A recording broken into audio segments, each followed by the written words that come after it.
Et que Dieu bénisse le couple comité organisateur, Jean-Marc et Gloria. Que Dieu vous bénisse abondamment. C'était une très très grande réussite. Dis à celui qui n'était pas là, c'est bon, tu as raté. Ça ne va plus revenir pour toi. Amen. J'ai remarqué aussi que pendant la louange là, certains doivent apprendre à danser. Je ferme la parenthèse parce que le jour de ton mariage, là, on va rire. Il faut bien danser. Amen. Nous sommes vraiment dans un culte des familles, dans un culte des familles. Et tous les mois, tous les dimanches du mois de décembre, vraiment nous allons parler de la famille. La famille, c'est, comme j'ai dit hier, c'est l'endroit par excellence où Dieu met des destinées ensemble. Et c'est très important. J'ai dit hier au dîner que l'homme, quand il est célibataire, Dieu lui donne beaucoup de tâches. Beaucoup de tâches. Il a trop de tâches. Tu travailleras, tu feras, tu protégeras le jardin, tu feras ceci. Mais quand il est en couple, quand la femme a été manifestée, ce n'est plus un homme avec des tâches, mais c'est un homme qui a c'est un couple qui a une mission. Pour vous qui êtes mariés, considérez votre couple comme étant une force. Non pas une faiblesse, mais une force. Une force. Dieu vous a mis ensemble pour une mission. Amen. Et n'oubliez jamais cela. Alors ce matin, je voudrais parler d'un thème qui est très important pour moi. Très, très important pour moi. Très important. Jean-Jacques, tu me provoques. À cette allure, on ne va pas prêcher. L'univers proclame, tu es saint, tu es élevé, Dieu très saint, à jamais tu es saint. Tous les anges en chantent, tu es saint. L'univers proclame, tu es saint, tu es glorifié, Dieu très saint, à jamais tu es saint. Ton nom est le plus grand, ton nom est le plus fort, ton nom est au-dessus de tout. On va lire Matthieu 12, 46 à... Pardon, 12, 34 à 35. Pardon, Matthieu 12, 46 à 50. Donc c'est un culte des familles. Sentez-vous à l'aise d'être en famille ce matin. Amen. Sentez-vous à l'aise. Dis à celui qui est à côté de toi, sens-toi à l'aise. On est vraiment en famille. En réalité, ce culte, c'est un culte de réunion. C'est une réunion des familles. Amen. Matthieu 12, 46 à 50, nous lisons. Comme Jésus s'adressait encore à la foule, voici sa mère et ses frères qui étaient dehors. Cherchèrent à lui parler. Quelqu'un lui dit, voici ta mère et tes frères sont dehors. Ils cherchent à te parler. Mais Jésus répondit à celui qui le lui disait, qui est ma mère? Qui sont mes frères? Puis étendant la main sur ses disciples, il dit, voici ma mère, mes frères et mes frères. Car quiconque fait la volonté de mon Père qui est dans les cieux, celui-là est mon frère et ma sœur et ma mère. Jean 13, 34 à 35. Jean 13, 34 à 35. J'attends que tu arrives. Dieu très saint, jamais tu es saint.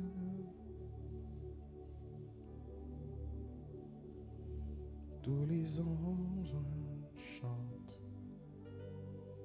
tu es saint, l'univers proclame. Je vous donne un commandement nouveau. Aimez-vous les uns les autres, comme je vous ai aimé. Vous aussi aimez-vous les uns les autres. À ceci, tous connaîtront que vous êtes mes disciples, si vous avez de l'amour les uns pour les autres.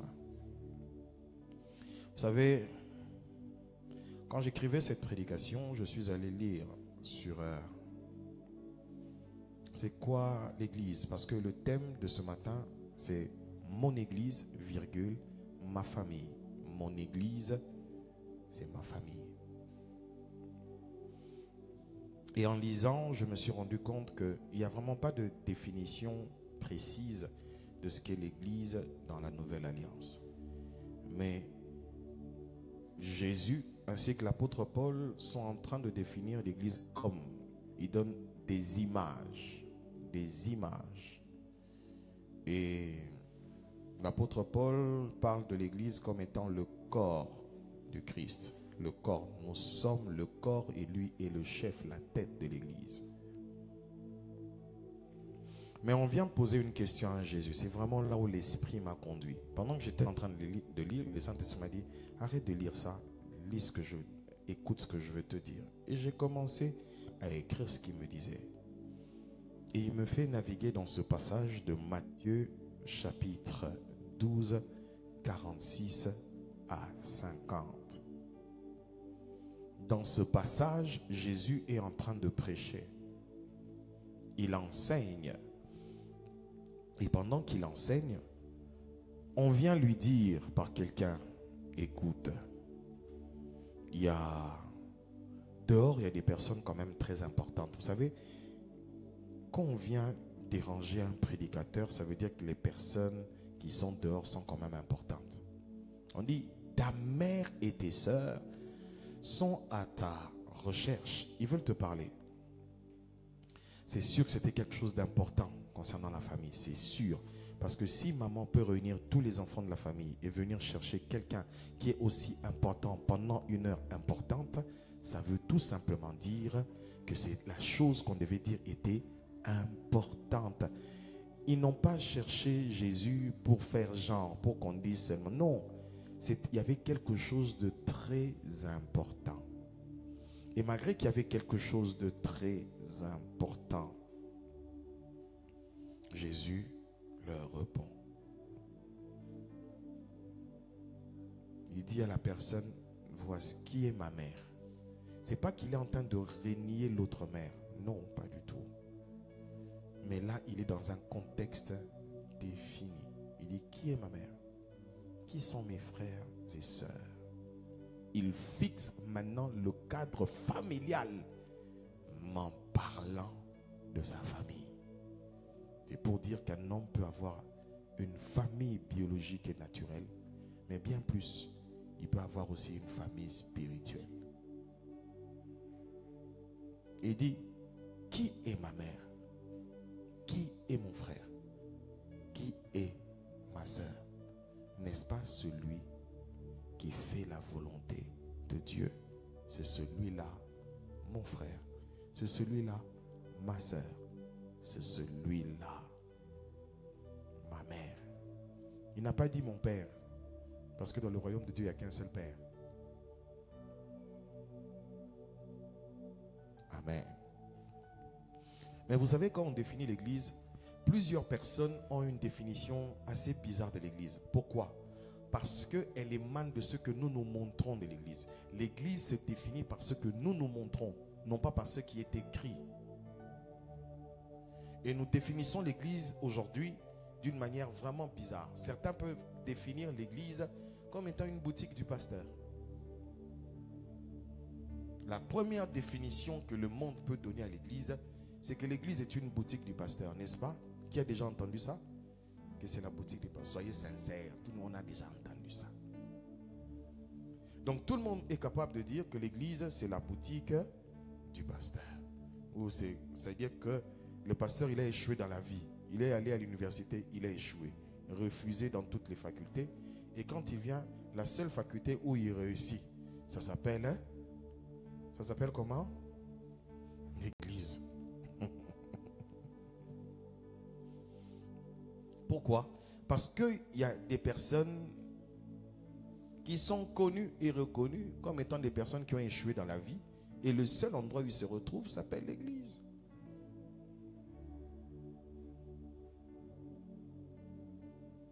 Amen. Mais pour certains aussi, l'église, c'est un business. C'est-à-dire que c'est un endroit où on vend l'eau, on vend l'huile, on vend les parfums, on vend quoi encore? On vend du sel, du sable, du talit, quoi encore?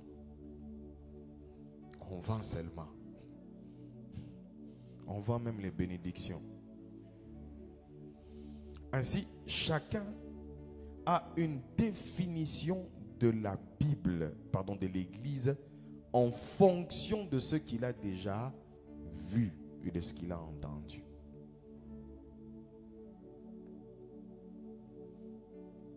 Mais pour certains aussi, l'église, c'est un endroit où il bouge un programme du dimanche. Ça veut dire que du lundi au samedi, il a été au travail, il a été dans quelque chose. Et le dimanche, qu'est-ce que je vais faire à la maison? Le match, c'est l'après-midi, c'est le soir. Alors, qu'est-ce qu'il faut faire? Je vais à l'église. On va me chauffer un peu, je vais danser. Et quand je finis de danser, je rentre. Je rentre à la maison. Et quand je rentre à la maison, tu viens d'où? Je viens de l'église. Qu'est-ce qu'on a prêché? C'était fort. Le thème c'était fort. Non. Mais papa, c'était fort. Mais le pasteur a dit quoi? Le pasteur a prêché. Non. C'était fort. Mais c'était quoi le thème? C'était fort. Pose la question à celui qui est à côté de toi. C'est quoi le thème déjà de ce matin? Qu'elle te réponde. C'est quoi le thème de ce matin? Je répète encore. Le thème de ce matin, c'est mon église, ma famille. Maintenant, pose encore la question. Parce qu'il y a certaines personnes, pour comprendre, elles doivent écouter plusieurs fois. Pose la question. C'est quoi le thème de ce matin? Qu'elles répondent aussi. Mon église, ma famille. Aujourd'hui, si tu as tout oublié, sors au moins avec les thèmes. Mon église, ma famille. Amen. Pour d'autres aussi, l'église, c'est une invention humaine qui a pour but d'endormir les hommes. Pour d'autres, nous les pasteurs, nous venons pour vous endormir, pour vous mentir et pour vous donner des fausses promesses avec des fausses prophéties. C'est ça l'église. L'église aujourd'hui est un endroit où il y a des fausses prophéties, des fausses promesses, des faux miracles. Quoi encore? En fait, l'église aujourd'hui, surtout évangélique, a plus une définition, une connotation de mauvaises choses que des bonnes choses. Mais je crois qu'il y a un reste de Dieu, des hommes et des femmes qui craignent Dieu, qui sont la véritable église de Jésus-Christ, dont il est le chef. Amen. Amen. Donc comme je dis, on te définit par rapport à ce que tu montres, ce que tu donnes de ce que tu es. Si on va quelque part et que je pose la question, quand je vais à l'hôpital, je dis, qui est Ferdinand? On ne va pas me dire que Ferdinand, il a tel âge, il habite ceci. Non, on va dire que Ferdinand est telle personne à l'église, à l'hôpital. L'homme se définit par ce qu'il est. L'église se définit par ce qu'elle est et ce qu'elle fait. Les actions qui émanent des personnes qui composent l'église, c'est comme ça qu'aujourd'hui, pourquoi les gens détestent certains pasteurs? Ce n'est pas tous les pasteurs qui sont mauvais, mais il y a un pasteur seulement qui a fait des bêtises. Tous les pasteurs ont fait des bêtises. Un docteur a fait des bêtises. Tous les médecins sont pas bien. Un maçon a emmené un truc qui n'était pas bien. Les maçons sont des aventuriers. Un plombier n'a pas fait quelque chose. Pourquoi? Parce qu'aujourd'hui, le monde tend à définir ce que nous sommes par ce que nous présentons. Tu peux dire que tu es une bonne personne, Ce n'est pas à toi de dire que tu es une bonne personne. C'est les autres qui doivent dire. Tu peux dire que tu es l'église de Jésus, mais si on ne voit pas Jésus au-dedans de toi, dans tes actions, dans ce que tu fais, dans ce que tu transmets, tu n'es pas l'église de Jésus. Tu es peut-être une secte ou un endroit où on pense prêcher Jésus. Ce n'est pas parce qu'on prêche Jésus que Jésus est le chef. Il y a certaines dénominations qui sont dans les sectes. Ils parlent de Jésus, mais Jésus n'y règne pas comme Seigneur et Sauveur. Et c'est très important de comprendre ce qu'est l'Église. C'est très important. Amen. Gloire à Dieu. Alors, revenons sur le texte de Jésus. Jésus répond à cet homme, premièrement, ceux qui sont dehors ne sont pas régnés. Mais il montre que ceux qui sont dehors, c'est ma famille dans la chair, ma famille naturelle. Dans Matthieu 12, 46 à 50, il dit, ceux qui sont dehors, en réalité, ne sont pas mes ennemis, mais ceux qui sont dehors en ce moment ne sont pas plus importants que ceux qui sont au-dedans.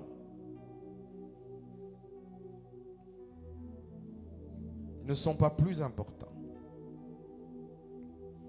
Et il est très important de comprendre cela.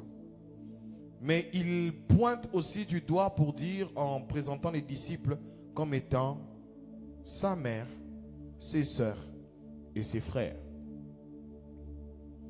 Une famille charnelle a comme dénominateur commun le sang, le nom. Le nom. Quand vous êtes né, par exemple, Kwaku, quoi encore? Donnez-moi vos noms. Blé, qui encore? Kofi, qui encore? Donnez, sinon je vais fabriquer des noms. Yao, qui encore? C'est Seri, qui encore? Moi je vais donner des noms. Drogba, qui encore? Le Woro là, comment il s'appelle? Diakité.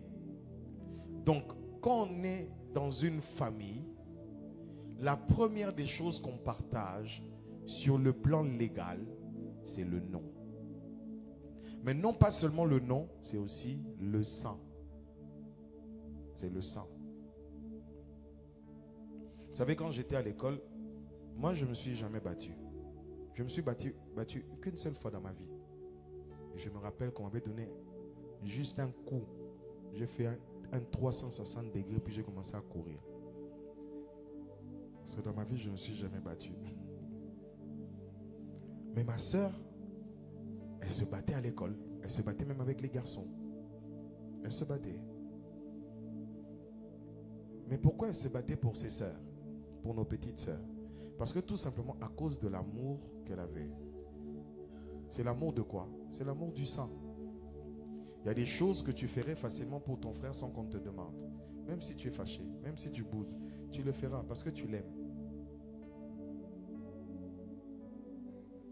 Et de la même manière, frères et sœurs, quand nous sommes dans le Seigneur, celui qui est à côté de toi, c'est ton frère, c'est ta sœur.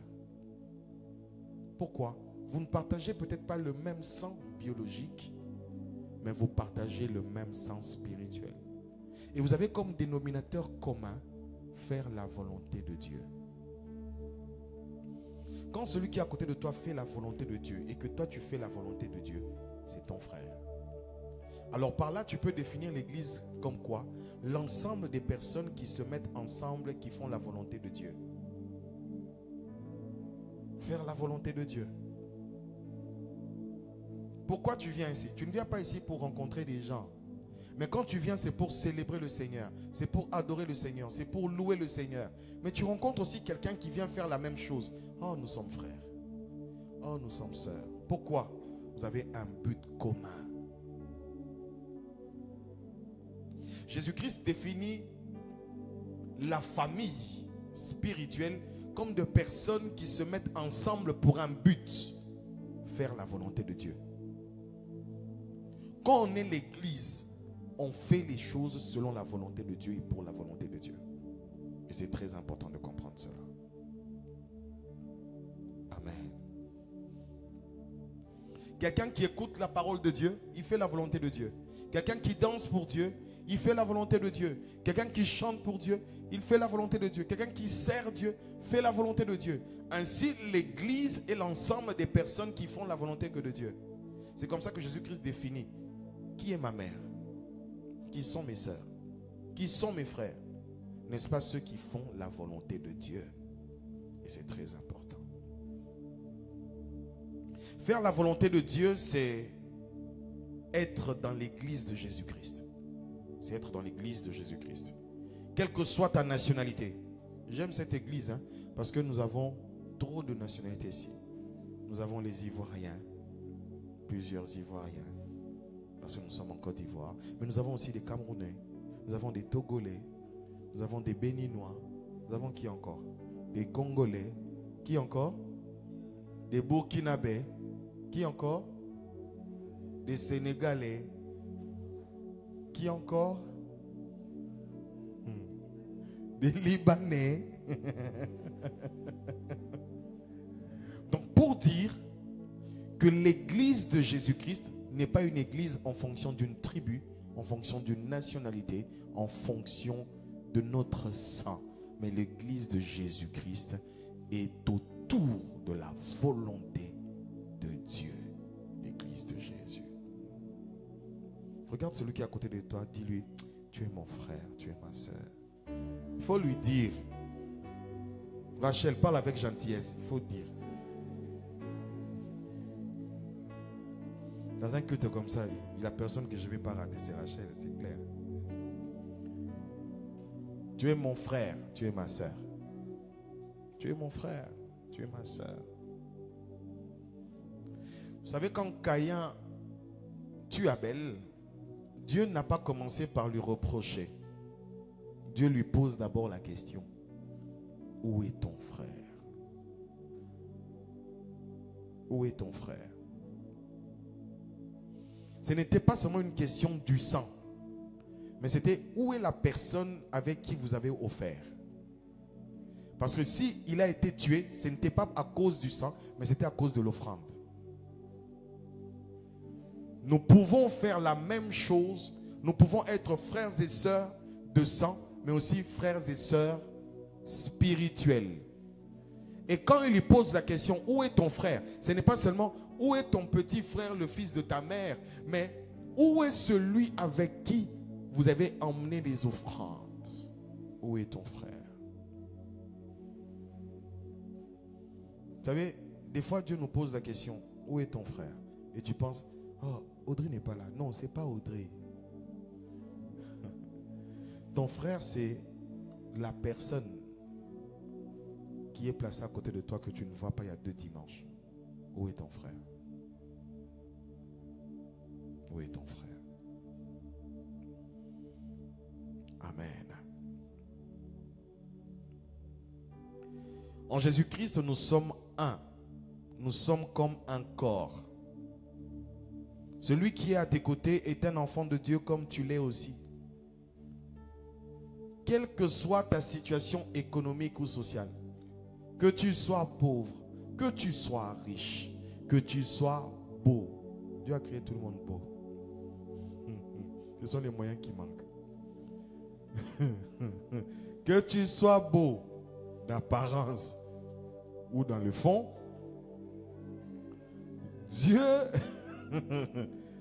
Dieu nous a tous créés et a fait que nous soyons égaux en étant en Jésus.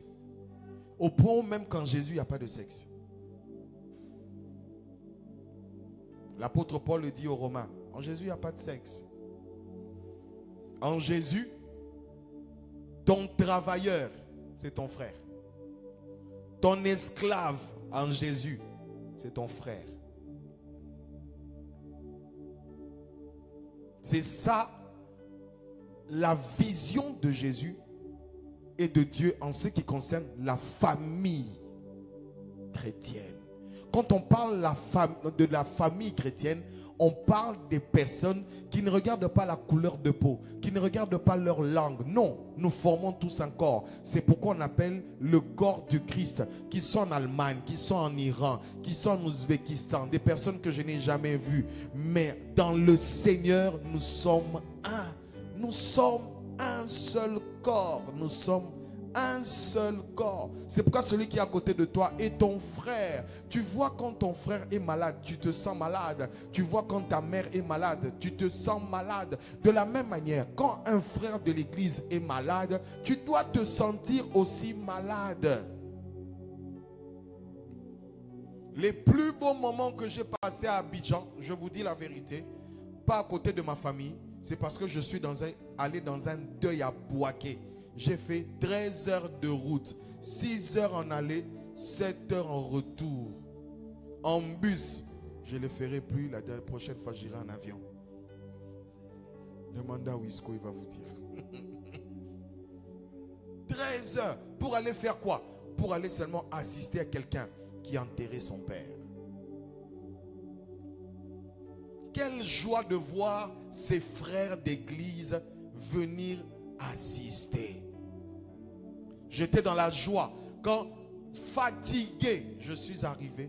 Puis je suis allé directement au deuil de maman Blessing. On était là, dans ce terrain-là, la nuit. On était là, j'étais assis seulement.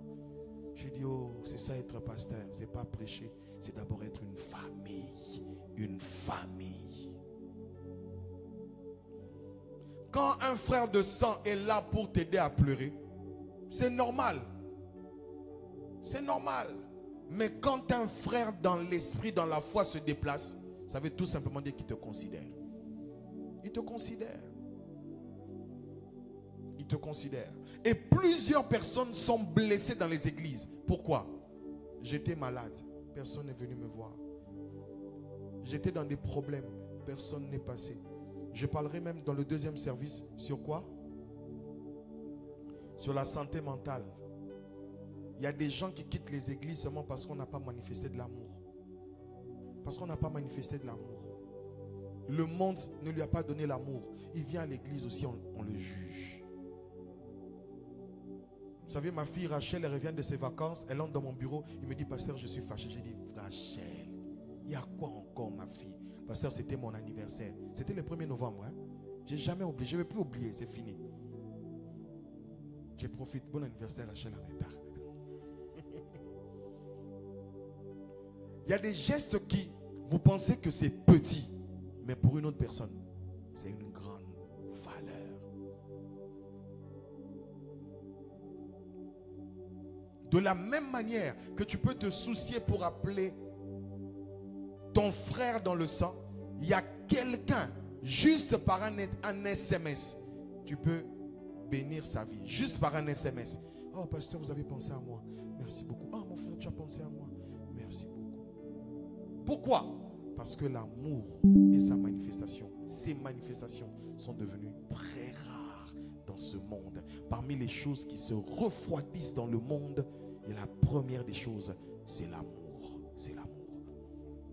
Et permettez-moi de vous le dire, dans l'église, nous partageons plus des choses que ceux avec qui nous sommes nés dans la famille.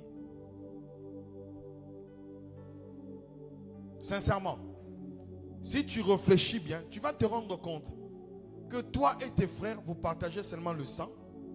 Vous partagez quoi encore? Le nom, la même maison, la même éducation, la même nourriture, c'est tout. Mais à l'église, nous partageons le même sang. Le même sang de Jésus. Nous avons été baptisés dans le même un seul baptême au nom de Jésus. Nous avons le même Saint-Esprit. Nous avons le même Seigneur. Nous avons le même Père spirituel. Nous avons le même pasteur. Nous avons la même parole, la même Bible. Nous avons les mêmes enseignements. Nous partageons beaucoup plus de choses dans la famille qu'on appelle église, mais que dans ton église, dans ta famille biologique. Je ne dis pas de régner ta famille biologique, mais je dis aussi de considérer ta famille spirituelle. Considère ta famille spirituelle, parce que dans le sens de Dieu, celui qui est à côté de toi est ton frère. Alléluia. Aujourd'hui, pour aller à l'hôpital, Et je suis à l'aise. Hein? J'appelle. Ferdinand, viens, on part. Il y a un médecin qui m'accompagne à l'hôpital. Il veille. Et puis quand il veut me toucher, c'est mon papa, hein? C'est mon pasteur. L'homme t'appelle déjà. Ah, bonjour papa. C'est plus bonjour monsieur. Bonjour papa. Ah oui. Quand j'ai une situation qui doit être décantée au niveau de l'administration, j'appelle maman Aline. Maman Aline, va me décanter la situation. On va là-bas, on fait les papiers. On doit signer les papiers. On attend les papiers du gouvernement. Pourquoi? Parce que j'ai une sœur en Christ, pas dans le sang. Parce que tu peux naître dans une famille. Il n'y a personne qui peut entrer dans des bureaux. Hein. Dans votre famille, c'est toi le plus beau. C'est toi le plus loin. C'est toi le plus riche. Alors imagine que dans ce genre de famille, c'est toi seulement toi le premier. Et que tu ignores cela que Dieu met à tes côtés. Jésus avait une destinée. Sa mère l'a aidé à naître. Mais c'est Judas qui l'a aidé à mourir.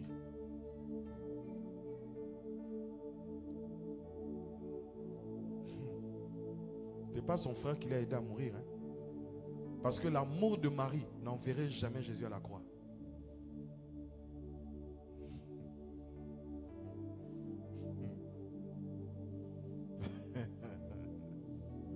Tu vois la personne qui est à côté, elle peut t'envoyer dans ta destinée. La personne qui est à tes côtés peut t'envoyer dans ta destinée. Pendant que ta mère peut te retenir de ta destinée.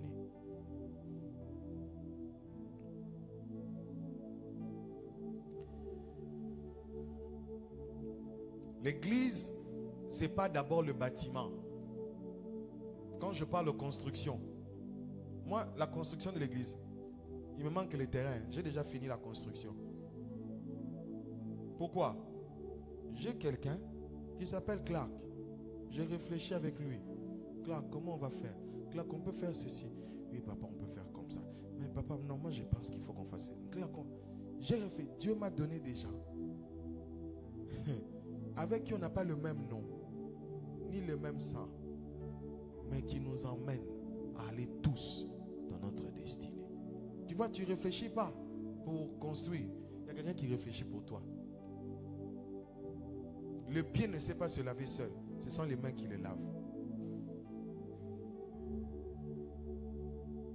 Les jambes n'ont pas des dieux.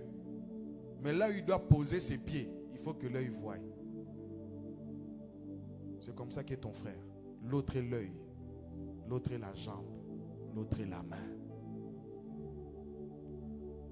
Dieu a donné à l'un les moyens, l'autre l'onction, l'autre l'intelligence, l'autre ceci. Et nous formons tous un corps pour accomplir quoi? La volonté de Dieu. C'est pourquoi ne méprise pas celui qui est à côté de toi. Quand tu viens à l'église, change ta manière de voir l'église. Tu dis pas seulement je viens, je m'assois, puis quand je finis, je pars, j'ai des relations avec personne et tout. Non, c'est pas ça l'église. C'est pas ça l'église. Il y a des personnes qui sont ici, vous n'êtes même pas ennemis, mais vous ne vous parlez pas. Nous prions dans la même église. J'étais content. Le dimanche passé, je vous ai retenu ici. Mais lundi, Jean-Michel va accompagner sa femme à l'aéroport. Et notre frère, comment il s'appelle encore? Ralph. Il se retrouve à l'aéroport. Si ce jour-là, ils n'avaient pas parlé, le dimanche, ils n'avaient pas parlé à l'aéroport. Bonjour mon frère. Bonjour mon frère. Chacun passe. Pourquoi? Mon frère parce qu'on se voit, mais mon frère parce qu'on ne se connaît pas. Ils ont parlé, ils ont échangé. J'étais content, j'étais heureux. J'ai dit c'est ça l'église. L'église est une famille. L'église est une famille. Quand Abraham se retrouve loin de son père, loin de la maison de son père, qui étaient les frères d'Abraham? C'était des personnes qui marchaient avec lui, des personnes qui étaient avec lui, des personnes qui l'aidaient à atteindre sa destinée. C'était eux, son frère, sa sœur. Qui a aidé Abraham pour que Isaac se marie? C'était son serviteur.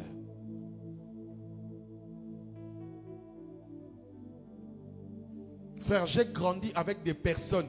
Je savais que c'était des travailleurs de la maison. On commençait à appeler tonton. Pourquoi? Elles ont fait 10 ans, 15 ans. Il y a une même que j'ai jamais oublié le nom. Tantine Léontine. Elle m'a vu naître. Elle m'a vu grandir. Elle est morte chez nous à la maison. Mais pour nous, c'était plus une femme de ménage. C'était comme une tantine. Nous quittons Kinshasa, nous venons. Celle qui était femme de ménage chez moi commence à pleurer. Elle n'était pas heureuse que nous puissions partir. Si elle pouvait venir, elle voulait venir. Pourquoi? Parce qu'on n'était pas que des employeurs. On était devenus une famille. En Christ Jésus, tu as une famille. Tu as une famille. Considère celui qui est à côté de toi comme une famille. Ne dis pas que je vais à l'église. Dis je vais à notre réunion de famille.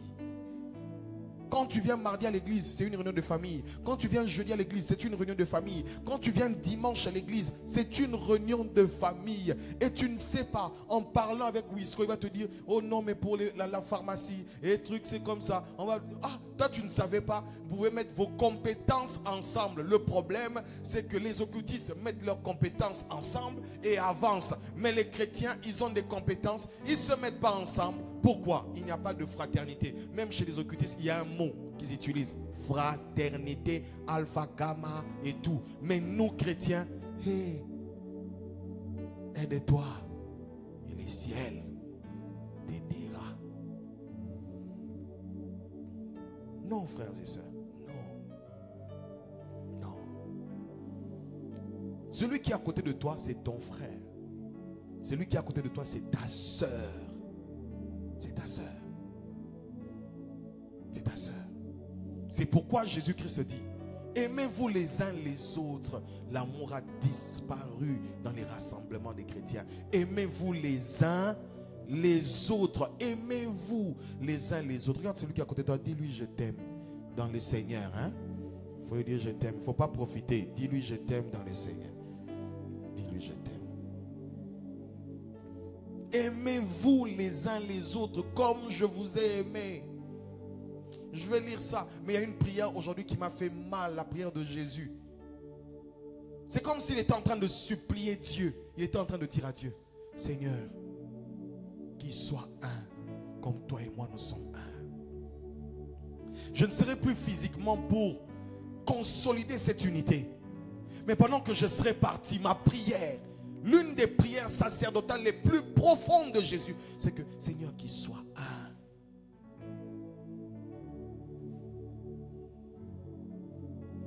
Dis encore à celui à côté de toi, soyons un. Soyons dans l'unité. Soyons un. Soyons un.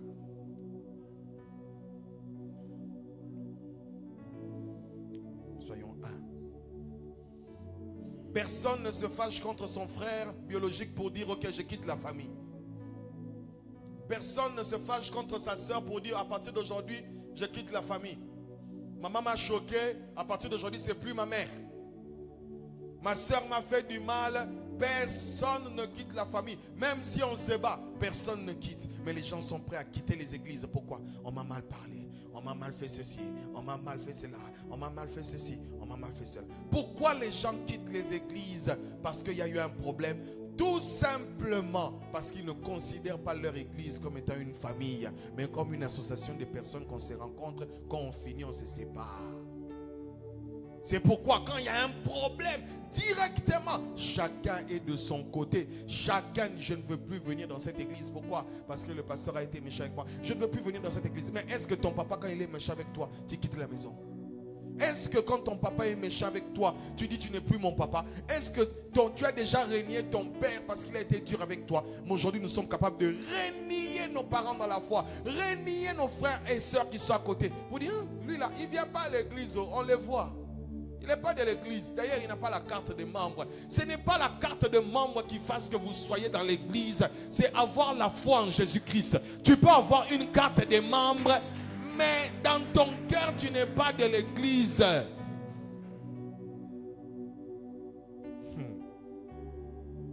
C'est ça le problème. C'est ça le problème. C'est ça le problème. Des gens quittent les églises, se refroidissent. Pourquoi? Tel m'a mal parlé, tel m'a fait ceci, tel m'a fait cela. Frères et sœurs, l'église n'est pas un endroit où on juge. L'église n'est pas un endroit où on calomnie. L'église n'est pas un endroit où on ne fait que... C'est pas un tribunal. L'église n'est pas un tribunal. L'église est une famille. Dans une famille, quelqu'un fait du mal. Quand le monde extérieur veut frapper, on protège. Nous-mêmes, on sait comment on va frapper de l'intérieur pour ne pas le tuer nous-mêmes. Mais qu'est-ce que nous faisons, église? Nous exposons les gens, nous les tuons. C'est pourquoi certaines personnes tombent dans la dépression et elles meurent. Pourquoi? Elle a été humiliée. Elle a été humiliée. Humiliée. Humiliée. Humiliée. Humiliée. Il y a des personnes qui quittent les églises. Pourquoi? On sait qu'elle avait volé. Comme elle avait volé, la honte l'a pris. Tout le monde, quand elle arrive à l'église, tout le monde prend son sac. Attention, attention. Voleur à 50 mètres. Voleur à 50 mètres. Et c'est comme une honte qui se transmet. Le voisin aussi. Attention, attention. Code reçu. Code reçu. Voisin de devant. Ennemi à 10 mètres. Ennemi à 10 mètres. Tout le monde est en mode ennemi à 10 mètres, ennemi à 20 mètres. Et quand tu vois l'autre comme étant un ennemi.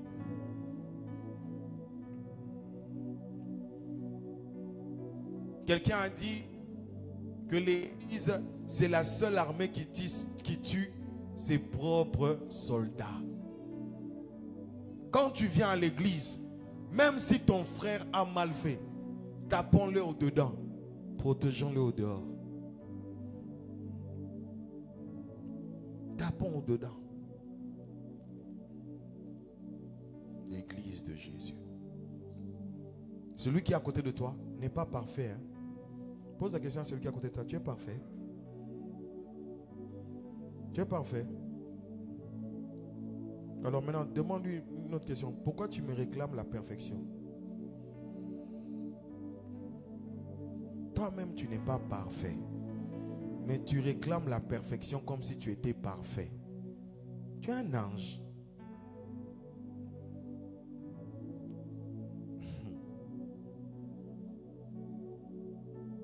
Tu sais, quand tu as dans ton esprit seulement le fait que dans la famille, on peut se chamailler.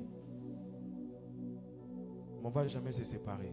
Quel que soit le problème que tu rencontres à l'église, tu peux être fâché, mais tu ne vas jamais quitter. Tu chercheras à arranger. Toujours. Pourquoi? Parce que tu vois l'église comme une famille. Je prie que l'église de la compassion devienne une famille. Une famille, pas une entreprise, pas un lieu où on vient seulement louer et adorer, mais qu'on soit une famille. Une famille véritable. J'étais heureux de voir les couples hier. Ça se lisait sur vos visages. Hein? Ça se lisait. Ah, enfin on est loin des enfants. Ah, soufflons Seigneur. Ah, ces enfants, depuis qu'ils sont arrivés, papa et maman ne sortent plus ensemble. Oh, je voyais ça sur vos visages, je voyais ça. Comment vous étiez heureux. Au point où on est resté jusqu'à minuit. D'autres étaient, on rentre seulement ces enfants-là. Ils n'avaient pas envie de partir. Pourquoi? Parce que vous ne vous rendez pas compte de la valeur de la personne qui est à vos côtés. Vous ne vous rendez pas compte. Vous ne vous rendez pas compte.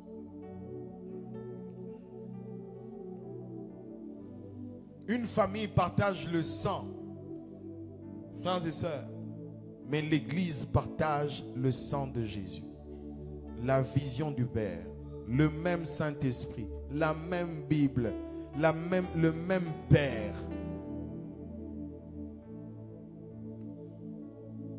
C'est comme moi.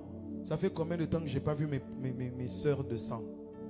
Mais je te vois toutes les semaines. Je te parle toutes les semaines.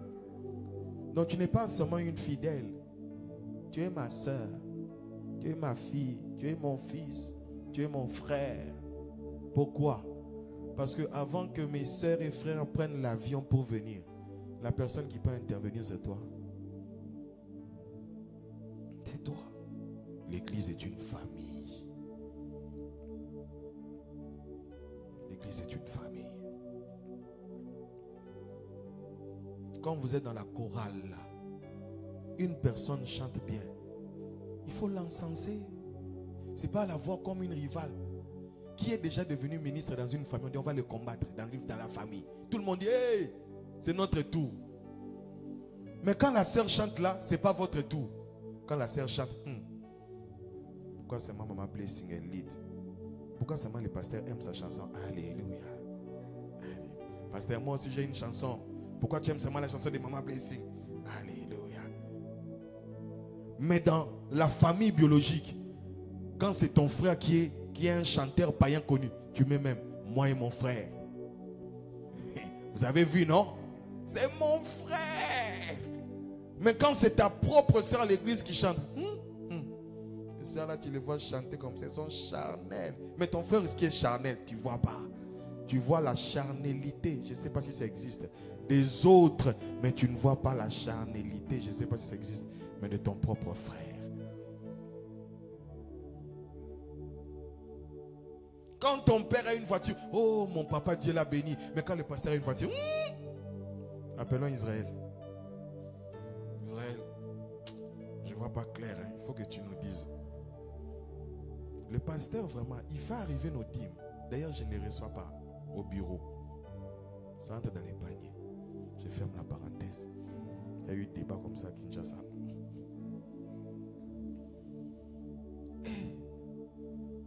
Quand un autre frère réussit dans l'église, au lieu que l'église rende grâce à Dieu, le célèbre, non. Pasteur, je vois qu'il est entré dans des histoires bizarres. Hein? Mais quand c'est ton propre frère, on a intercédé pour que Dieu te bénisse. On a intercédé. Quand l'église n'est pas une famille, il y a beaucoup de problèmes. C'est pourquoi on empoisonne beaucoup dans les églises. On tue beaucoup dans les églises. Mais dans la famille, quand tu arrives, il y a ton assiette. On sait que tu es le boss.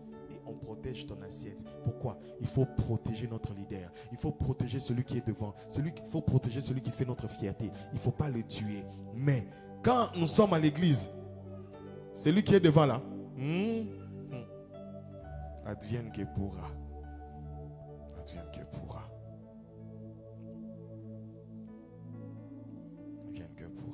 Celui qui est à côté de toi, tu dois le protéger. Dis à celui qui est à côté de toi, veille sur moi. Et je veillerai sur toi. Cela veut dire, si je te vois aussi dans les mauvaises choses, je vais parler. Dans l'amour. Dans l'amour. C'est ça l'église. Avant d'accuser chez le pasteur, tu viens voir la personne. Mon frère, je t'ai vu l'autre jour là. Tu es entré dans une boîte de nuit, moi j'ai passé. Ça m'a choqué. Hein? Il ne faut pas faire des choses. Nous sommes des enfants de Dieu. Tu vois le nom de Jésus. Hein? Il ne faut pas faire ça. L'église est une famille.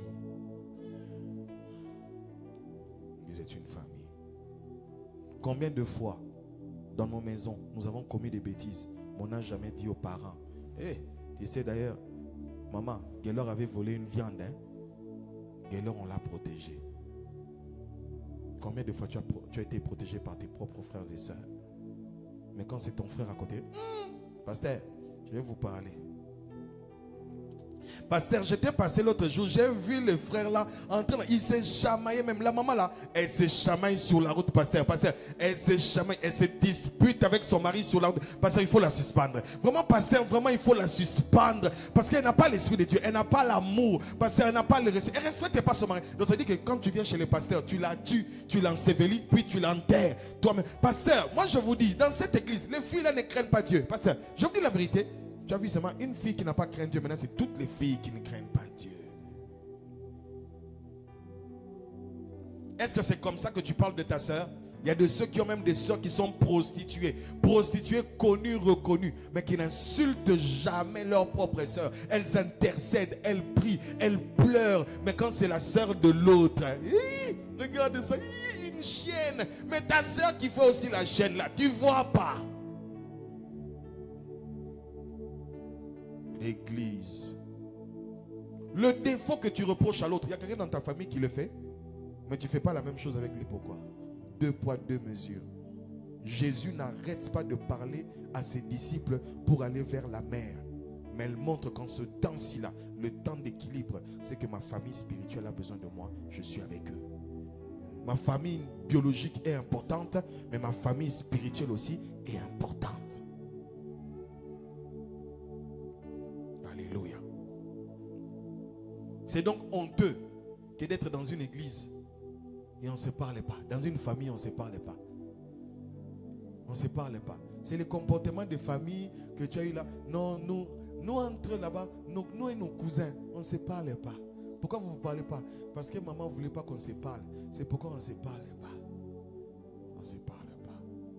Et tu vois des gens venir dans la même église avec le même pasteur. Ils ont loué. Hein? Je sais que ça n'existe pas ici, mais ça existe quelque part. Parce qu'on est en ligne. Ils ont loué, ils ont adoré, ils ont écouté la même parole. Mais ils ne se parlent pas. Ils ont même parlé en langue. Ils sont même tombés sous l'onction. Mais ils ne se parlent pas. Ils s'appellent aussi, c'est mon frère dans les Seigneurs. Ils ne se parlent pas. Ils ne se parlent pas. Ma femme n'est pas que ma femme. Elle est ma meilleure amie. Mais elle est aussi ma soeur dans le Seigneur. J'ai posé, il y a une parole qui dit que deux qui seront sur un même lit, l'un sera enlevé, l'autre qui va rester. Qui va partir? Qui veut rester? Qui lève la main. Par amour, tu laisses l'autre partir.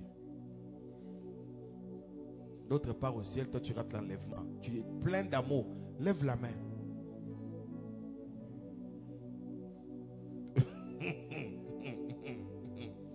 Tu vois? Il faut maintenant, tu vois? Donc c'est pour dire, outre le fait que vous soyez même mariés, c'est ta sœur en Christ, c'est ton frère en Christ. Israël, c'est ta sœur en Christ. Jean-Marc, c'est ta sœur en Christ. Daddy, c'est ton frère en Christ. Outre le fait que vous vous appelez chérie, chérie, bébé, mon amour, c'est ta soeur et ton frère en Christ. Et des fois, les couples, des fois il y a un niveau, vous êtes spirituel mais vous ne vous parlez pas. Deux personnes qui parlent en langue mais qui sont ennemies dans la même maison. Cette parole va s'accomplir. Un jour vous allez vous bouder. Puis Jésus revient. Ne pensez pas que Jésus attendra que vous soyez. Il va revenir en son temps. Puis vous étiez en train de vous bouder. On saura maintenant entre vous deux qui va monter, qui va rester. Mais à ce que je sache, vous deux, vous allez rester. Quand vous êtes une famille en Christ, vous considérez les choses autrement. Celui qui est à côté n'est pas que ton frère en Christ. En réalité, d'ailleurs, ton frère dans la chair peut aller en enfer. Mais tu as plus de probabilité d'être avec ton frère en Christ au ciel. Dites amen, hein? Tu vois tel que tu es là. Vous pouvez vous retrouver au ciel. Tu ne connais pas Stevie, maman Camille. Tu vas te retrouver avec Stevie au ciel. Tu vas l'appeler ton frère. Ah, mon frère, on était là. Ce jour-là, on dansait. Alléluia, alléluia, alléluia. On vient danser ça aussi. Pourquoi? On avait appris ça à Abidjan. Maintenant, on vient danser ça là-bas aussi. On a téléchargé. Pourquoi? Parce que la vie sur terre s'arrêtera sur terre. Mais la vie chrétienne ne s'arrêtera jamais sur terre. Nous ne sommes pas seulement frères à la vie, à la mort. Le mariage s'arrête même à la mort. Mais il y a quelque chose qui ne s'arrêtera jamais. C'est notre fraternité spirituelle. Même si quelqu'un meurt aujourd'hui, nous allons nous retrouver au ciel. Au ciel. Au ciel. C'est pourquoi celui qui est à côté de toi ne voit pas simplement. Ça dit que tu as même une relation avant d'aller au ciel. Ça dit que vous deux, vous êtes comme les passagers du même avion, mais vous êtes dans la salle d'attente. La salle d'attente s'appelle l'église locale, l'église Compassion Abidjan.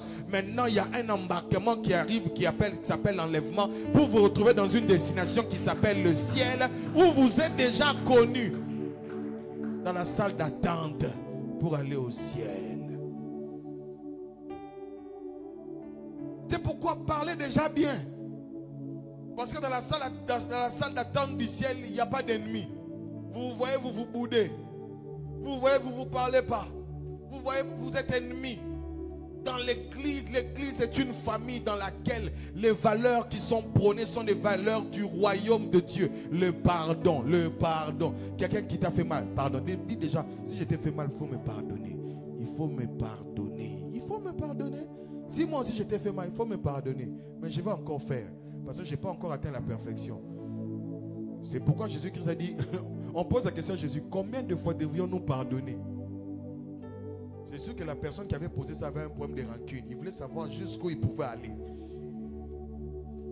Seigneur, c'est jusqu'où le pardon là. Si c'était une femme, on aura compris. L'homme a fait quelque chose alors. Je vais savoir, Jésus, je peux pardonner combien de fois? Toi-même, combien de fois tu as mal fait? Combien de fois? Des fois, nous accusons les autres de nous avoir blessés. Mais toi, combien de fois tu as blessé? Combien de fois tu as blessé? Un jour, nous étions dans une réunion avec l'apôtre Marcelo. Il nous dit, je sais qu'entre vous, des fois, vous vous effritez, hein, mais je vous laisse. Je sais qu'entre vous, des fois, vous vous effritez. Frère, plus l'église va grandir. Tant que nous sommes sur terre et que nous n'avons pas atteint la perfection, il y aura des problèmes. Vous savez ça qu'il y aura des problèmes. Oh, même à l'église, il y aura des problèmes. L'endroit le plus saint a connu les problèmes. Satan, l'endroit le plus saint a connu un problème qui s'appelle rébellion. L'endroit le plus saint au ciel, dans la maison de Dieu, où tout est saint et pur, il y a eu un problème. C'est moi à l'église, où il y a des hommes qui sont en train de travailler pour la perfection. Non? Peut-être que Stevie va me dire un jour, Papa Dev, tu m'avais mal parlé. Surtout moi, je reconnais. Surtout moi, je reconnais que dans les temps là, je te blesse.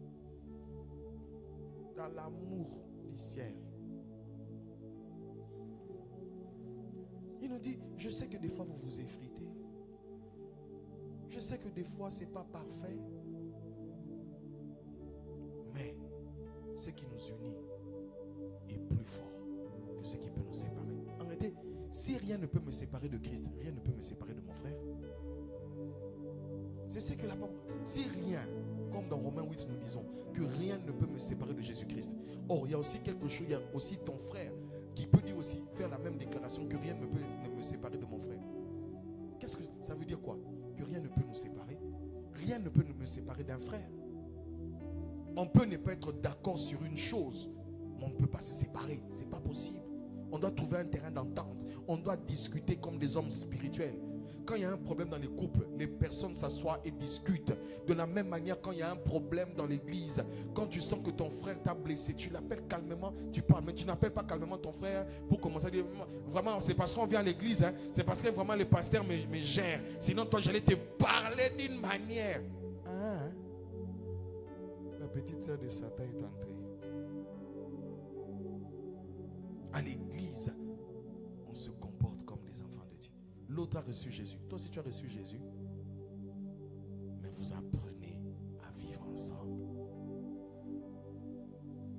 Apprenez à vivre ensemble. Pourquoi quand les enfants naissent, quand le petit arrive, on protège le petit? Parce qu'on sait que l'aîné peut passer par là.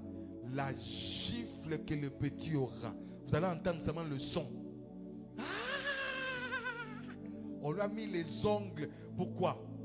Si entre enfants dans une même maison, il y a des choses comme ça. Dans une jeune église, il peut y avoir des moments où je ne suis pas d'accord avec Jean-Jacques. Je ne suis pas d'accord, mais je dois appeler Jean-Jacques comme un chrétien. Des fois, quand tu parles à ton frère, tu sais que tu parles à ton frère. Mais quand tu parles à ton frère en Christ, tu oublies que c'est ton frère aussi. Tu lui parles comme si c'était un ennemi.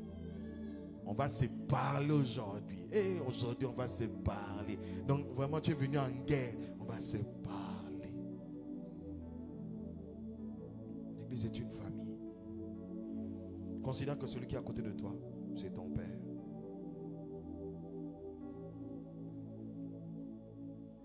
Madame Merci qui est assise là, elle a l'âge de nos mères. Ma mère est décédée à 64 ans. Elle est déjà dans la soixantaine. Donc quand je lui parle, même quand je ne suis pas d'accord avec elle, je dois parler comme dit à Timothée, sachant que tu parles à une mère.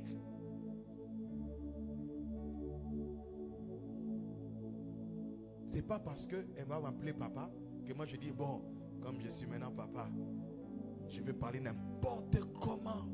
Non. Non. Non. Non. Non.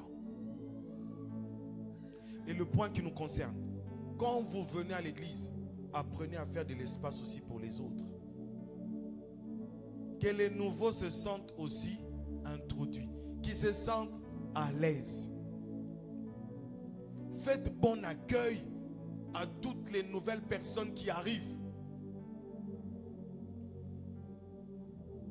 Il y a des gens qui sont venus et qui partent des églises. Pourquoi? Le pasteur m'a seulement dit bonjour. Puis après le pasteur a voyagé. Comme je vais voyager la semaine prochaine, c'est lui qui va venir dimanche prochain, le nouveau. Comment ça, on va se finir avec lui? Est-ce qu'on va même le saluer? Et je suis venu, on ne s'est même pas occupé de moi.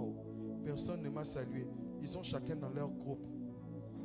Ils sont chacun dans leur groupe. C'est pas ça une famille. C'est pas ça une famille. Hier au dîner, pendant que tout le monde mangeait, moi j'ai circulé sur les tables. Pourquoi? J'étais comme un père responsable pour savoir. Savoir, ça a été bien, vous avez été, oui, vous avez été, oh, merci pasteur, il faut encore nous inviter, pasteur, faites encore beaucoup ça. On a discuté, on a échangé. C'est ça la famille. C'est ça aussi dans les fêtes chrétiennes. Tu vois les gens qui viennent, qui s'assoient, qui sont en train de se bouder. Ils attendent seulement, on mange chacun sur sa table. Ils sont en train de se bouder un peu. Ils sont en train de faire le fier. Ils font les caprices, ils font le choco. C'est pas ça l'église. Quand on est une église, on est une famille. Une famille, ça partage. Une famille, ça échange. Une famille, ça échange. Une famille, ça échange. Une famille, ça échange. Personne n'acceptera d'être dans une église dans laquelle on ne s'occupe pas d'elle. Qui va accepter d'être dans une telle église où le pasteur n'appelle pas, où le pasteur ne te cherche pas, où le pasteur ne te suit pas, où les frères de l'église ne t'appellent pas? Il y a une personne dans cette église qui connaît tout le monde. Une personne, c'est Lewis. Il connaît tout le monde. Il a le numéro de tout le monde. Lewis. Lewis est capable, il ne t'a pas vu au culte, il vient te chercher à la maison. Lewis. Il a un cœur de pasteur sans être pasteur. Pourquoi? Il considère que l'autre, c'est son frère. Pourquoi je n'ai pas vu mon frère? La personne, il y a des gens qui ne sont pas venus aujourd'hui. Après le culte, je vais les appeler. Après le culte, c'est ça. Où est ton frère? Où est ta soeur? Quand tu considères l'autre comme un membre de ta famille, une place vide à tes côtés, ce n'est pas une place vide. C'est une personne qui devait être là, qui n'est pas là.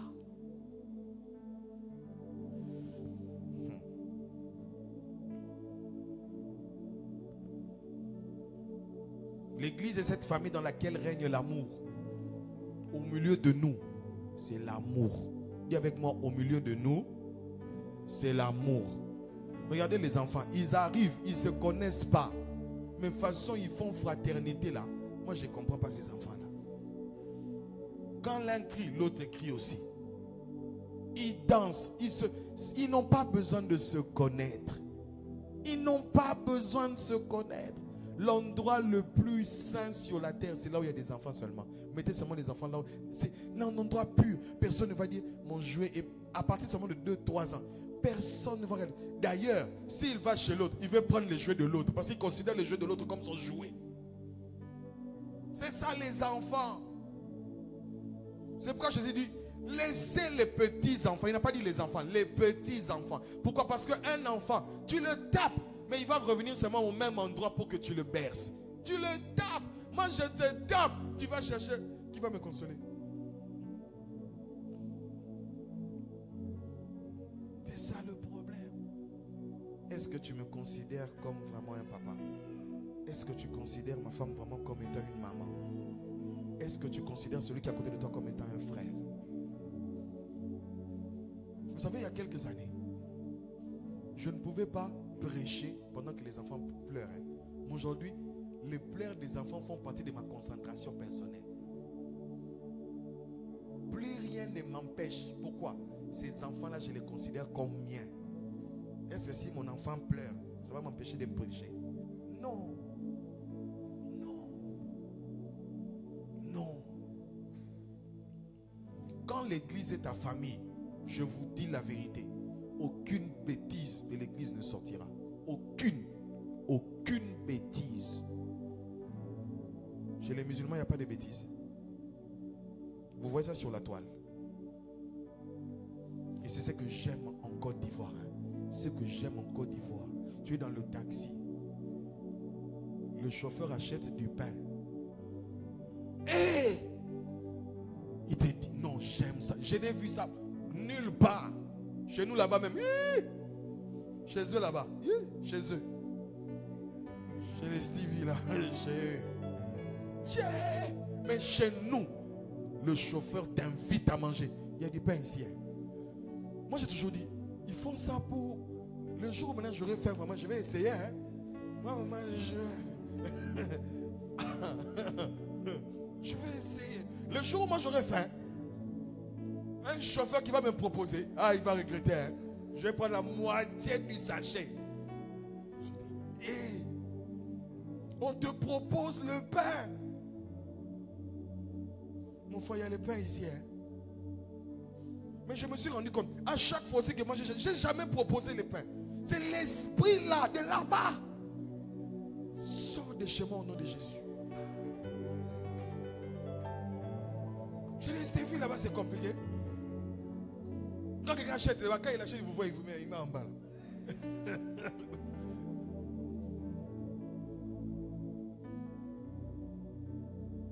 Quand nous arrivons à un niveau que celui qui on est capable de se priver de la nourriture, c'est que le démon là est fort. Le démon est fort. J'ai aimé hier au dîner de couple, la nourriture est tellement restée que même ceux qui n'ont pas participé au dîner ont mangé. Les gardiens, les surveillants, tous ils étaient là. J'ai dit, j'ai vu beaucoup de pain. Papa, les gardiens ont pris. J'ai dit qu'ils mangent. La salade, ils ont mangé. Qu'ils mangent. Pourquoi? La nourriture, c'est la chose la plus basique sur terre. Et tu vois des chrétiens qui se privent. D'ailleurs, au culte des jeunes là, après là, on va manger. On va manger. Les parents, vous rentrez chez vous. Je vais rester avec les jeunes. On va manger du poulet vraiment. Donc, poulet braisé, à Diéké, puis on va boire du jus. Israël, j'ai déjà dit. Quand on est dans une famille, la Bible dit, je parlerai de ça le dernier dimanche, c'est que l'église primitive étant une famille, elle était motivée par quoi? Par la communion fraternelle. La communion. C'est-à-dire que c'était une église, les gens se voyaient à la maison. Se voyaient à la maison. Le mari de Haute ne prie pas avec nous, mais quand il est ici, il se sent comme chez lui. Pourquoi? On va le taquiner, on va l'embêter. Il se sent bien, il se sent pas étranger. C'est ça l'église. L'église, c'est un endroit, quelqu'un arrive, c'est pas un étranger. Mais nous, on montre au nouveau venu qu'il est vraiment, toi là, on va te montrer. Si Lewis n'a pas fini avec toi, quand tu montes là, depuis que tu es assis, tu regardes seulement. Les gens se parlent entre eux. Non! Quand il y a un nouveau bébé qui arrive dans la famille, tout le monde va vers le bébé pour se concentrer. Frère, à partir d'aujourd'hui, tous les nouveaux venus, on se même 50 personnes, on va vers lui. Comment ça va, frère? Comment tu t'appelles? Oui, vraiment on est heureux. Hein? Tu habites où? On se sent heureux. C'est comme ça que la famille se construit. Et que l'église se construit. Une église, une famille qui grandit, c'est une famille, c'est une église famille. C'est une église famille. Parce que quand tu te sentiras bien dans l'église, tu vas inviter quelqu'un d'autre. Tu vas dire, viens dans notre famille. Viens dans notre famille. Et quand tu vas venir dans notre famille, tu te sens bien. Ah, tu vois, hein, notre famille, on est bien. On reçoit des gens. C'est bien. C'est bien. La sœur de Maman Blessing, je suis en train de prier pour qu'elle ne vienne pas à l'église. Elle est déjà dans une église. Mais elle aime déjà l'église. Depuis qu'elle est venue seulement la première fois. Elle dit, papa, comment je peux faire pour vous soutenir, même envoyer? Et il a dit, j'ai pas envie d'avoir des problèmes avec le pasteur. Oh Jésus. Pourquoi? Parce que l'église est une famille. celui qui vient doit se sentir aimé, il doit se sentir soutenu, il doit se sentir compris, il doit se sentir aidé. Même s'il te parle de sa faiblesse, tu ne vois pas sa faiblesse comme étant une occasion pour le mortifier, pour le mettre bas. Tu vois sa faiblesse comme étant une occasion de le forcer, de l'aider, de le challenger, de le puncher, de l'aider, de le remonter. Et quand on voit ça, c'est ça l'église.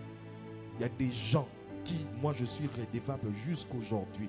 Jusqu'aujourd'hui, ce n'est pas le pasteur Marcelo, mais c'est une autre personne qui m'a donné la foi chrétienne, qui m'a appris comment lire la Bible, qui m'a appris comment prier, qui m'a appris. Je lui dis, non, tu sais, ces derniers temps, vraiment, je me sens faible, hein? Je me sens faible, je me sens tenté. Je me sens tenté. Il dit, non, peut-être que tu as ouvert la porte. C'est pourquoi la Bible dit, confessez vos péchés les uns les autres. Je ne dis pas de faire ça ici, hein? Parce que tu ne connais pas la maturité de l'autre. Mais quand on atteint un certain niveau de maturité dans une église, on doit se confesser le péché. On doit dire à l'autre, mon frère, moi ces derniers temps vraiment je me sens faible. Je sens que les filles là sont en train de me fatiguer ces derniers temps. Je ne suis pas encore tombé, mais je sens que les filles me fatiguent. Tu ne vas pas le voir venir voir. Pasteur, le frère là, non. Pasteur, il m'a avoué. J'ai les dossiers. J'ai les dossiers. Tu as quel dossier? Le frère m'a avoué. Il a confessé. Quoi? Pasteur, il est tenté. Est-ce qu'il est tombé? Quelqu'un qui vient te dire, aide-moi, soutiens-moi dans ce moment de faiblesse pour que je prie. Quand tu prends une information d'une faiblesse de quelqu'un, qu'est-ce que tu en fais? Qu'est-ce que tu en fais? Il y a des choses que certaines personnes m'ont dites ici, même ma femme ne sait pas, elle ne le saura jamais. Parce que c'est tellement secret que ma femme ne saura pas. Il y a d'autres choses, elle doit savoir, parce qu'on gère l'église ensemble. Mais quand c'est la vie secrète de quelqu'un, elle ne saura pas. Elle ne saura pas. Quand elle parle avec les femmes au téléphone, quand certaines femmes l'appellent, je sors de la chambre. Hein. Je sors de la chambre. Donc il y a certaines personnes, quand vous vous plaignez chez maman, vous pensez que je sais. Je ne sais pas. Donc ne me regardez pas comme si je savais. Je ne sais pas. Parce qu'elle aussi, Dieu lui a donné cette capacité de gérer des choses pour qu'elle-même.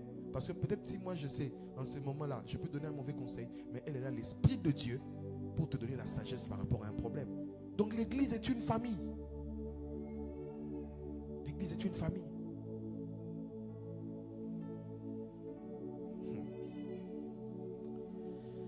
Finissons par ceci.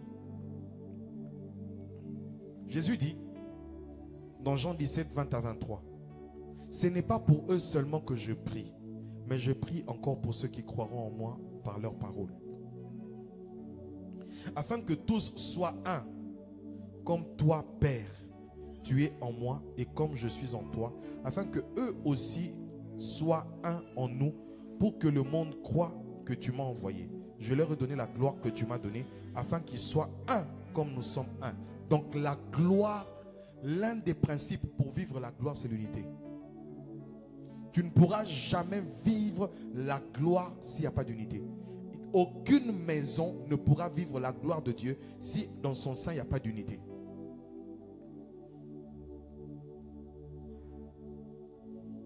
S'il n'y a pas d'unité, la gloire ne sera pas là. Dieu dit quoi sur Babel? Laissez les enfants, je suis bien comme ça avec eux.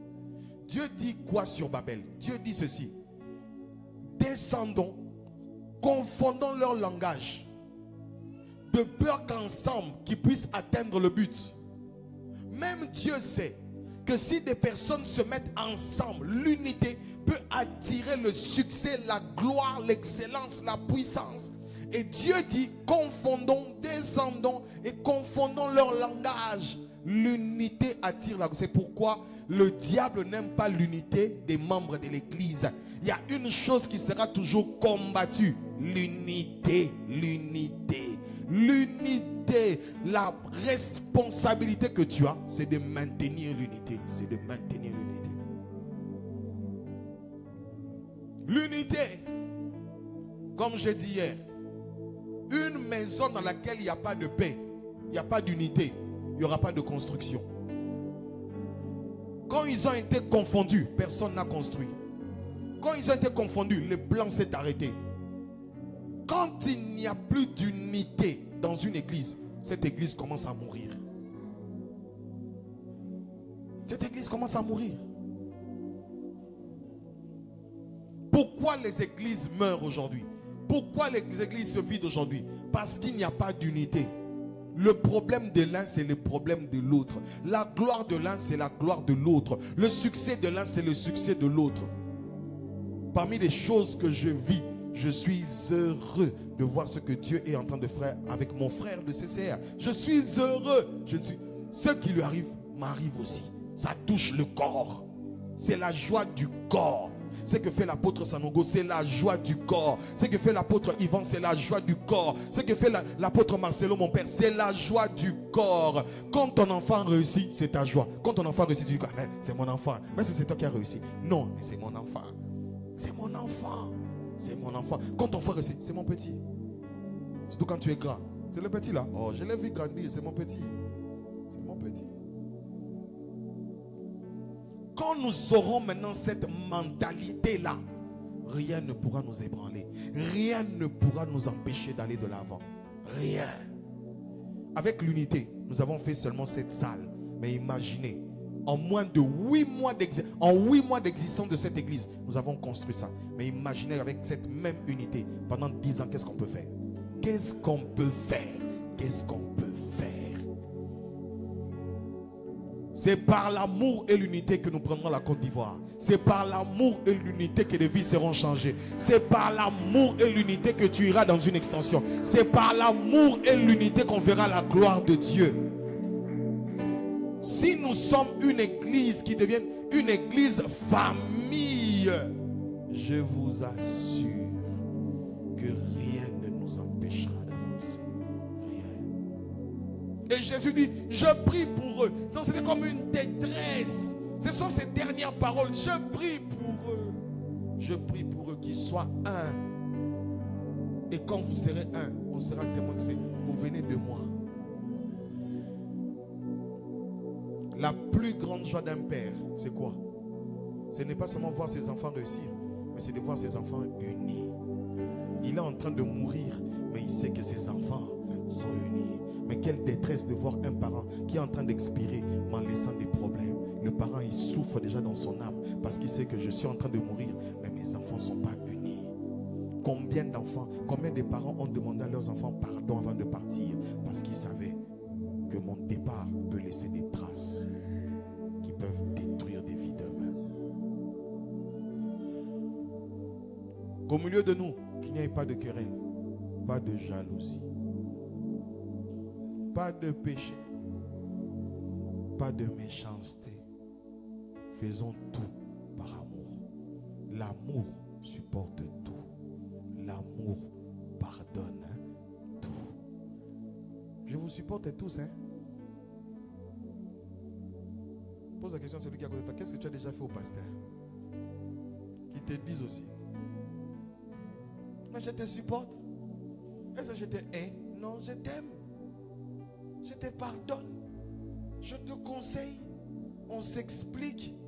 Puis on avance. Pourquoi? Parce que quand dans une famille il y a l'amour, on ne compte pas les fautes. On ne compte pas les fautes. L'image que j'ai eue pendant que je préparais ce message, l'amour, c'est comme la cuve des toilettes, la chasse qu'on utilise pour chasser toute saleté. Quelqu'un peut utiliser les toilettes, mais une autre personne va venir, va voir comme s'il n'y avait rien. Pourquoi? On avait tiré la chasse. On avait tiré la chasse. Dans votre vie, apprenez à tirer la chasse. Quelqu'un vous a fait du mal, tirez la chasse. Quelqu'un vous a blessé, tirez la chasse. Quelqu'un, tirez la chasse. Tirez la chasse. Tirez la chasse. Des fois tu disais, mon père est trop dur avec moi, il ne m'aime pas. Ma mère est trop dure avec moi. Mais il y a quelqu'un qui m'a dit qu'il a appelé son père. Je crois que c'est Israël pour me dire, j'ai dit à mon père, je comprends la dureté. Merci. Merci. On t'a blessé, tire la chasse. Tu as eu mal, tire la chasse. Quelqu'un t'a mal parlé à l'église ici, tire la chasse.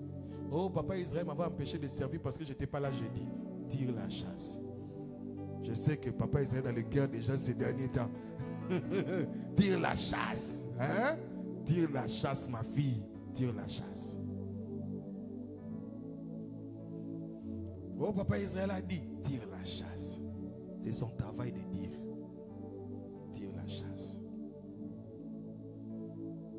Apprenez à vivre en ne gardant pas des choses dans votre cœur pour avoir une certaine rancune. Non. Il m'a parlé comme ça. Ça veut dire que depuis longtemps, il me calcule. Maintenant, tu rentres chez toi. Ah, donc il me calcule. Hein. Donc moi, quand je viens à l'église, là, lui, il me calcule.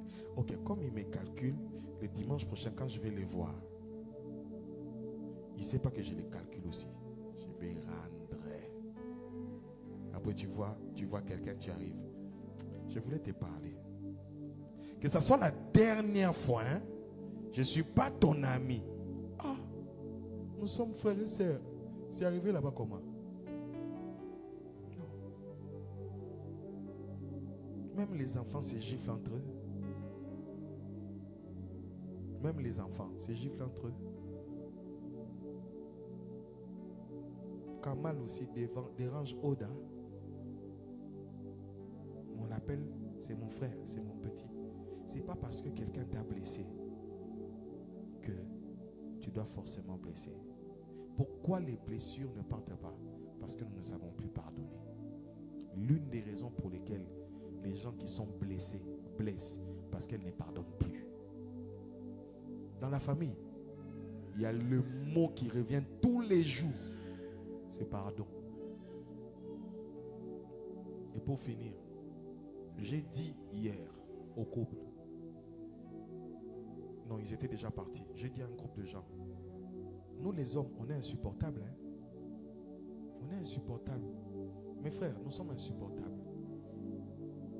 Tu prends le sucre. L'endroit là, tout le monde sait que tu as pris le sucre. Parce que le sucre s'éparpille, tu ne suis même pas. Tu enlèves tes chaussures. Là où tu as enlevé, c'est là où tu laisses. Ta propre culotte, ça reste par terre. Ton pantalon, c'est sur un siège dans la chambre. Tu te lèves, tu n'arranges rien. La pauvre doit être su maintenant la trace. Les chaussures étaient ici, chaussures. La montre était ici, la montre on enlève.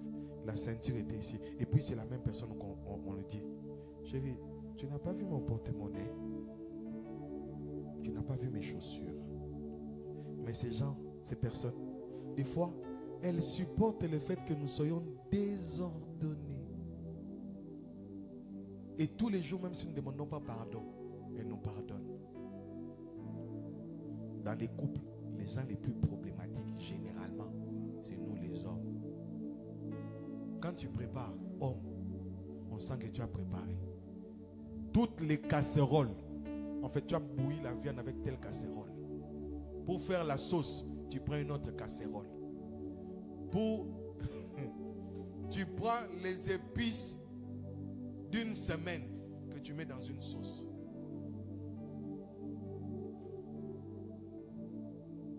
Quand tu fais une chose, on sent vraiment que c'est Papa Bonheur qui a fait. Mais elle supporte ça. Tu ne dis même pas pardon. Hein? Les hommes vraiment, elle accepte. Pourquoi? Parce que dans son cœur, elle a accepté de passer sa vie avec toi. Quand tu es avec ton frère d'église, tu as accepté de passer sa vie avec lui. S'il fait du mal, mon frère, il faut changer. Tu passes. Non, mon frère, il faut changer. Tu passes. Non, ma soeur, toi aussi. Arrête de parler comme ça, tu passes. Mais toi aussi, tu te fâches trop, tu passes. Qu'est-ce que ça fait? Ça fait que l'amour fait toujours grandir. L'amour couvre une multitude de fautes. L'amour. Tu as un problème avec quelqu'un de cette église, va le voir dans la paix. Tu lui dis en tout cas, vraiment, tu m'avais mal parlé l'autre jour, j'avais mal compris, je demande pardon. Pourquoi? Parce que là où il y a des hommes, il y a toujours un petit problème. Il y a toujours des petits problèmes, il y a toujours des petits quoi. Il y a toujours quelque chose. Nous venons chacun de sa maison, chacun de son éducation. Nous avons tous des petites choses que nous avons à reprocher à quelqu'un d'autre. Tu vois, dans des couples, d'autres tirent la pâte à brosser là, au milieu. Mais d'autres, ils le font en ordre à partir du bas jusqu'au... Qui fait au milieu? Au milieu. Mais les autres commencent à partir du bas. Puis ils remontent doucement. Généralement, ce sont les hommes qui commencent à partir du bas. C'est les femmes, ça saute un peu. Mais on vit avec ça. Première année de mariage, j'étais un mauvais mari. Pourquoi? Je voulais que les choses se fassent comme je veux. Je voulais une autre moi. C'est pas possible d'avoir une autre toi. C'est pas possible. Elle a eu aussi son éducation.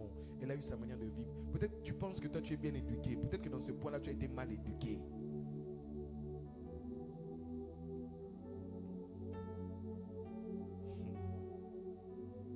Si une famille, des gens qui ont vécu ensemble pendant 40 ans, peuvent à un moment avoir des problèmes, et des personnes qui viennent de se connaître dans le Seigneur, vous pensez qu'ils sont déjà parfaits?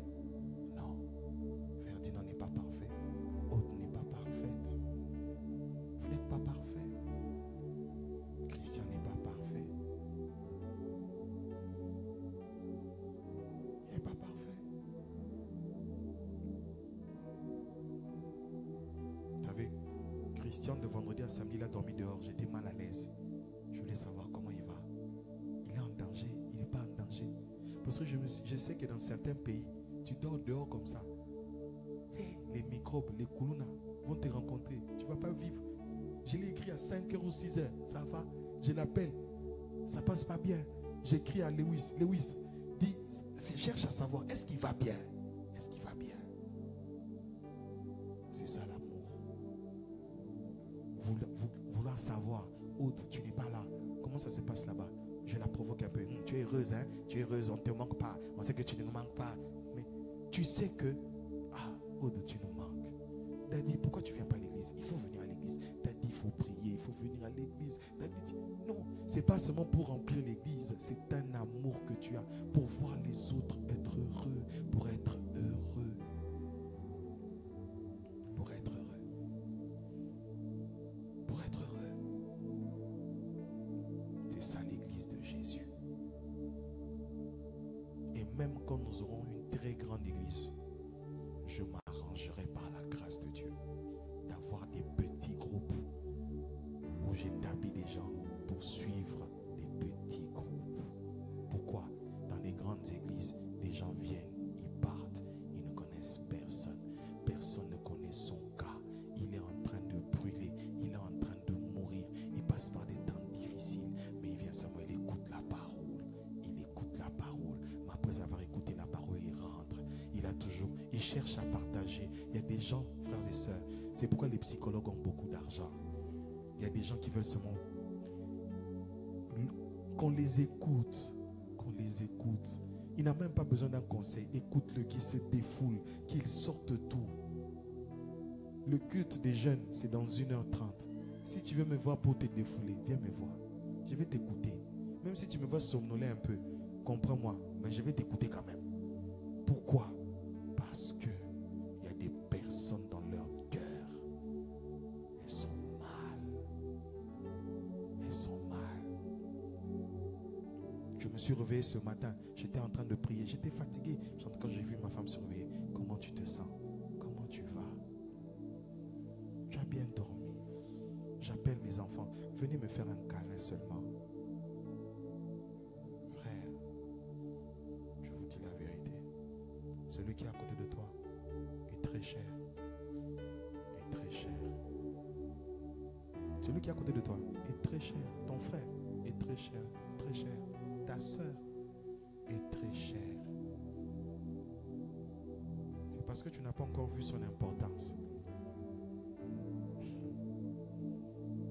Si l'église primitive connaissait l'importance de Paul, ils allaient commencer à intercéder pour lui. Parce que si un Paul est gagné, le monde est gagné. Qu'au milieu de nous, qu'il n'y ait pas des fausses accusations, de la méchanceté, de la médisance, des querelles, l'animosité, les colères, les rancunes. Nous allons prendre la Sainte Seine. Tu vas la prendre dans quel état? Comment tu es avec ton frère? Comment tu es avec ta soeur? Que Dieu vous bénisse abondamment.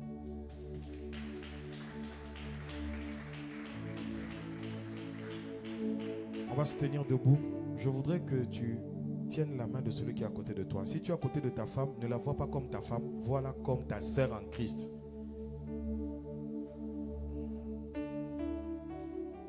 Tenez la main. Tu vas prier pour cette personne qui est à côté de toi. Tu vas demander à Dieu de la bénir. Des fois, nous ne prions pas les uns pour les autres.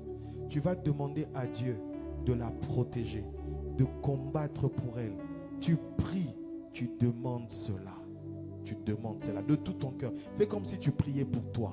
Prions au nom de Jésus. Priez. Je prierai pour toi. Tu prieras pour moi. Ensemble nous verrons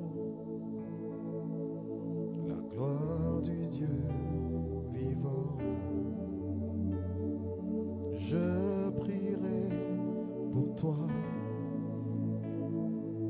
Lève ta voix, prie. Lève ta voix, prie. Pour moi. Ensemble nous verrons la gloire du Dieu. Je demande l'unité de cette église, Seigneur. Je demande l'unité. Je demande l'amour. Je demande l'unité. Je demande l'amour. Je demande l'unité. Je demande l'amour.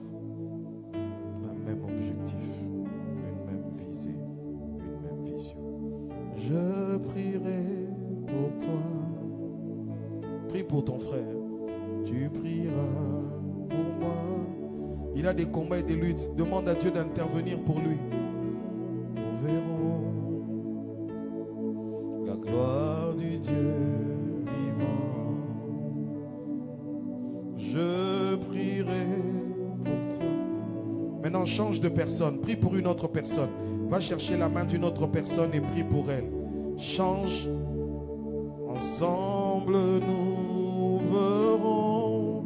Change de personne. Prie pour elle. Change de personne. Prie pour elle. Je prierai pour toi. Change de personne. Prie pour elle. Prie pour elle. Ensemble. Je ne veux pas seulement moi-même témoigner, je veux que toi aussi tu témoignes.